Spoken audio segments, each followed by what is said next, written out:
Au nom du Père, du Fils et du Saint-Esprit. Amen.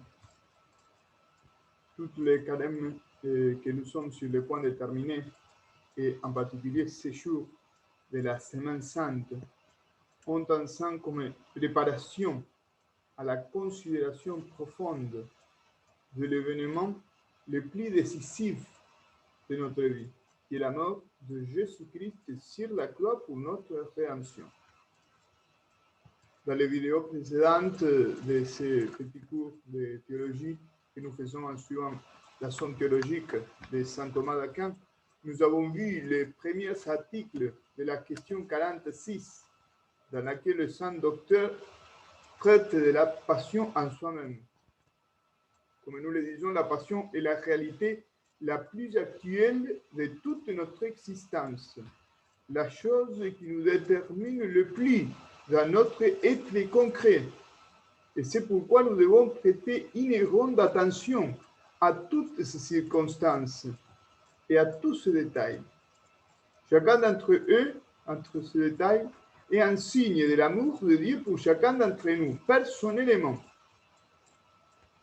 Aujourd'hui, nous allons examiner brièvement les articles 9, 10 et 11 de cette question qui font référence au temps de la passion, au lieu et à une circonstance concrète, à savoir que Jésus a été crucifié au milieu des bandits.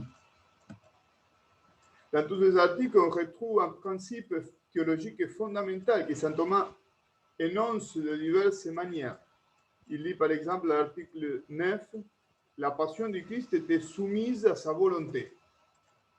Nous l'avons dit plus haut, il dit. Or, sa volonté était régie par la sagesse divine qui, d'après l'Écriture, dispose de tout avec harmonie et douceur. Il faut donc dire que la passion du Christ a eu lieu au temps voulu. Aussi, saint Augustin écrit-il, le Sauveur a accompli toutes choses au lieu et temps approprié. Et à l'article 10, dit saint Thomas, selon saint Augustin, le Seigneur a accompli toutes choses au lieu et temps approprié, parce que si tous les temps sont en son pouvoir, il en est de même pour les lieux.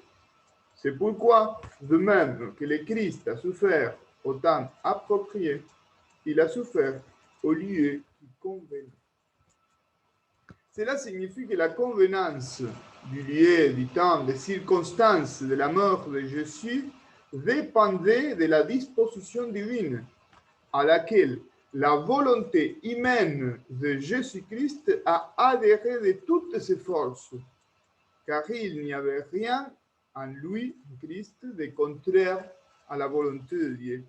Il s'ensuit que tout dans la passion est bien disposé, parce qu'il est voulu tel quel par Dieu, et aussi par Jésus-Christ en tant qu'homme. Tout a été préparé et choisi par Dieu en toute date pour des raisons éternelles et dictées par sa sagesse infinie et son immense amour. Nous pouvons essayer de comprendre en paix ces motifs, ce que fait saint Thomas en montrant leur convenance. En ce qui concerne le temps de la passion, saint Thomas montre que c'était pendant la fête de Pâques, car cela correspondait à la signification du Christ comme agneau pascal nouveau et définitif, qui nous libère du péché et de la mort. Les différences de dates que l'on peut constater chez les évangélistes, et le fait que Pâques était le samedi et que Jésus meurt le vendredi, peuvent sembler faire obstacle à cette signification. Mais saint Thomas cite saint Jean Chrysostome qui dit « La Pâque peut s'entendre de toute la fête des Juifs, qui durait 7 jours. » En ce qui concerne l'ère de la crucifixion, saint Thomas dit en citant saint Jean que c'était environ la 6e heure, c'est-à-dire à midi. Quant à l'affirmation de Marc, selon laquelle il a été crucifié à la 3e heure, c'est-à-dire vers 9 heures du matin, saint Thomas dit qu'elle peut être comprise à partir de la volonté des Juifs, au terme formel de la crucifixion du Christ, qui à la 3e heure, à 9 heures du matin, ont crié à Pilate de le crucifier. Un autre détail que saint Thomas apporte est le fait que Jésus a été crucifié alors qu'il était encore jeune, environ 30 ans. Saint Thomas dit, le Christ a voulu subir sa passion dans sa jeunesse pour 3 motifs. D'abord, pour mettre davantage son amour en valeur, parce qu'il a donné sa vie pour nous dans l'état le plus parfait. Deuxième, parce qu'il ne convenait pas qu'apparaisse en lui une diminution physique, pas plus que de la maladie, comme nous l'avons dit plus haut, saint Thomas l'a dit déjà dans la Somme théologique. Troisième, pour montrer en lui par avance, en mourant et ressuscitant dans sa jeunesse, la nature que posséderont les corps après la résurrection. Comme dit saint Paul, jusqu'à ce que nous soyons tous parvenus à l'unité de la foi et de la connaissance du Fils de Dieu, à l'état d'homme fait, à la mesure de la stature parfaite du Christ. Bien, en ce qui concerne le lieu de la crucifixion, le lieu et de la mort de Jésus-Christ, saint Thomas donne 3 affirmations. Que c'était à Jérusalem, que c'était en dehors de la ville et que c'était au lieu appelé Calvaire. En tout, évidemment, il suit le récit, l'histoire des évangélistes. Ce sont les convenances trouvées par les saints docteurs que nous allons montrer maintenant. D'abord, il convenait, en premier lieu, au plus haut point que le Christ souffre à Jérusalem. Parce que ce sont 4 motifs. D'abord, parce que c'était le lieu choisi par Dieu pour qu'on lui offre des sacrifices. Les sacrifices figuratifs symbolisaient la passion du Christ, sacrifice véritable. Selon saint Paul, il se livrait lui-même comme une victime et une oblation d'agréable odeur. Selon saint Bède, tandis qu'approchait l'heure de la passion, le Seigneur voulut s'approcher du lieu de la passion, c'est-à-dire de Jérusalem, où il arriva 6 jours avant la Pâque, le 6e jour de la lune, selon la loi, au lieu de son immolation. En deuxième place, le deuxième motif, la vertu de sa passion devant se répandre dans le monde entier. Le Christ a voulu souffrir au centre de la terre habitable, c'est-à-dire à Jérusalem, car il écrit « Mon roi de l'origine a opéré le salut au milieu de la terre, à Jérusalem, centre du monde », c'est ce que dit saint Thomas. Troisième motif de convenance. Ce lieu convenait au plus haut point à l'humilité du Christ, lui qui avait choisi le genre de mort le plus honteux. Il ne devait pas refuser de souffrir la honte dans un lieu aussi fréquenté. C'est pourquoi saint Léon disait, c'est lui qui avait assumé la condition de l'esclave choisi à l'avance Bethléem pour sa naissance, Jérusalem pour sa passion. Et le dernier motif, il a voulu mourir à Jérusalem où résidaient les chefs du peuple juif pour montrer qu'ils étaient responsables de l'iniquité commise par ces meurtrières. D'où cette affirmation du livre des Actes. Ils se sont ligués dans cette ville contre ton serviteur Jésus, consacré par ton onction, Hérode et Ponce Pilate, avec les païens et le peuple d'Israël. La deuxième affirmation, c'est que Jésus a mouru hors de la ville. Dit saint Thomas, le Christ a souffert non pas dans le temple ou dans la ville, mais hors des portes, pour 3 raisons. Va donner 3 raisons de convenance. D'abord, pour que la réalité réponde à la figure. Car les taureaux et les boucs offerts dans les sacrifices les plus solennels pour l'expiation de tous les peuples étaient brûlés hors du camp, selon la prescription du Lévitique. Aussi, lit-on dans l'épître aux Hébreux, les animaux dont le sang est porté par les grands prêtres dans les sanctuaires ont leur corps brûlé hors du camp. Et c'est pour cela que Jésus, afin de sanctifier le peuple par son sang, a souffert hors de la porte. Deuxième, afin de nous enseigner à quitter la vie du monde. C'est un motif spirituel important. On lit donc comme même 3, pour aller au Christ, sortons hors du camp en portant son opprobre. Troisième, d'après Saint Jean Chrysostome, le Seigneur n'a pas voulu souffrir sous Antoine dans le temple juif pour empêcher les Juifs d'accaparer ses sacrifices du salut en faisant croire qu'il avait été offert seulement pour leur peuple.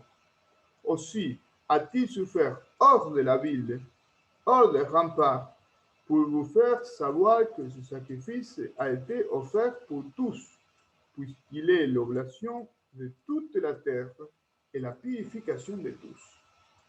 L'universalité du mystère salvifique de Jésus-Christ.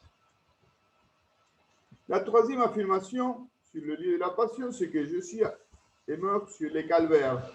Enfin, nous devons dire qu'il est mort sur les calvaires.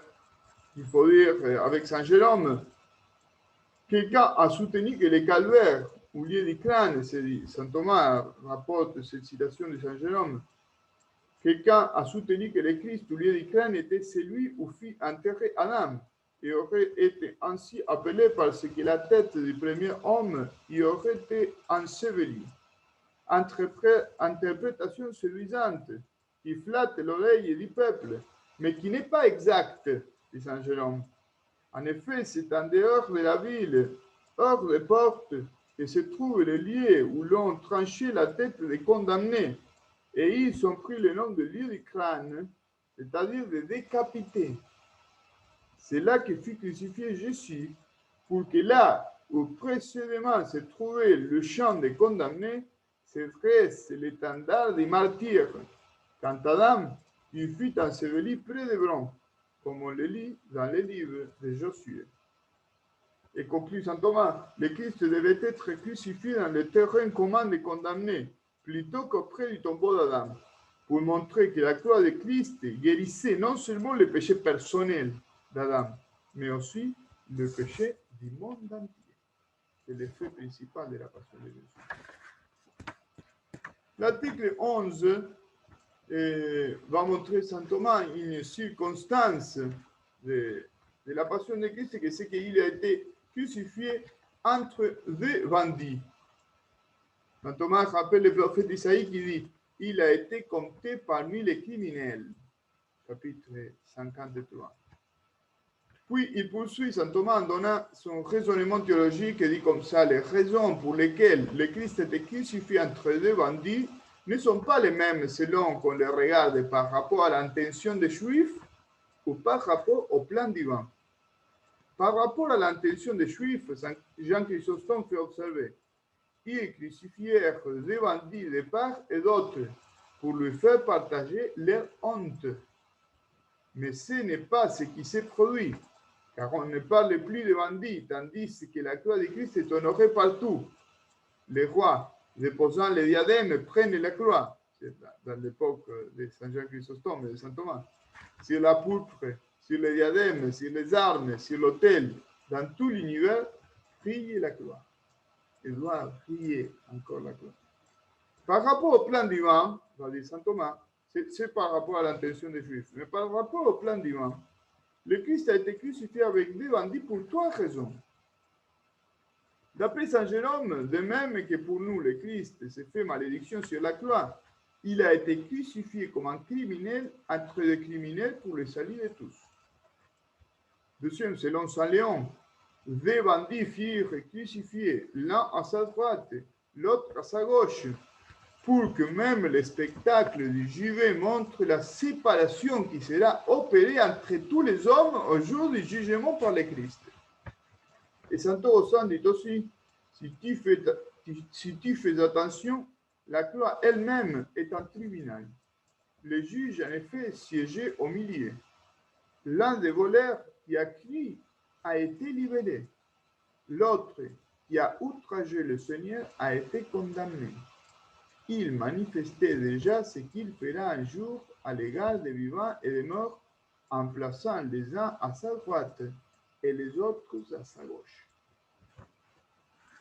Selon Saint Hilaire, en troisième lieu, à sa droite et à sa gauche sont crucifiés deux bandits qui montre que la totalité du genre humain est appelée au mystère de la passion du Seigneur. Le partage des fidèles et des infidèles se fait entre la droite et la gauche. Aussi, le bandit placé à droite est-il sauvé par la justification de la foi. Et enfin, on va dire, sans bête, les bandits crucifiés avec le Seigneur représentent ceux qui, sous la foi et la confession du Christ, subissent le combat du martyr ou embrassent une forme de vie plus austère. Ceux qui agissent pour la gloire éternelle sont figurés par les bandits de droite, mais ceux qui agissent pour recevoir la louange des hommes imitent les bandits de gauche dans son esprit et dans ses actes. Il se réfère principalement, je pense, aux religieux, aux ceux qui s'y consacrent à Jésus, à Dieu, dans la vie religieuse. De peut faire pour la gloire éternelle ou pour recevoir la louange des hommes. Bien, dans tout cet enseignement, nous pouvons découvrir l'amour infini de Dieu qui a conçu tout un plan pour nous opérer notre rédemption de manière gratuite, de manière parfaite. Et d'autre part, nous pouvons remarquer la parfaite conscience que le Christ avait de sa mission. Et l'amour avec lequel il a voulu l'accepter et la réaliser pour notre bien. Certains théologiens ont voulu dire que le Christ découvrait peu à peu sa condition de sauveur. Mais cela n'est pas conforme à la perfection du plan divin, ni à la perfection humaine du Christ, ni même à sa volonté d'amour, qui dès le premier instant de sa conception savait parfaitement tout ce qu'il allait avoir à souffrir pour nous. La conscience que Jésus avait de sa mission était claire. Il a réagi vigoureusement et même durement à ceux qui ont essayé, même par affection pour lui, de le détourner de cette voie. Éloigne-toi de moi, Satan, il a dit à Pierre. Je suis sûr qu'il doit être baptisé d'un baptême de sang, avant même de voir que sa prédication et son comportement rencontrent l'opposition et l'hostilité de certains groupes de son peuple. Il est conscient d'une certaine nécessité avant que les circonstances historiques ne conduisent à la réalisation du plan du Père. Il est conscient de sa messianité. Il connaît la raison de l'incarnation, le but de sa vie. Le Fils de l'homme n'est pas venu pour être servi, mais pour servir et donner sa vie en rançon pour la multitude. La réponse de Jésus à l'âge de 12 ans exprime cette conscience.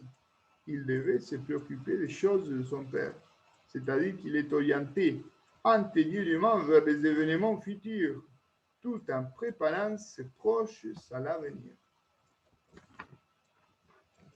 Lorsque le début de son activité messianique arrive, il est dans la file de ceux qui seront baptisés par Jean.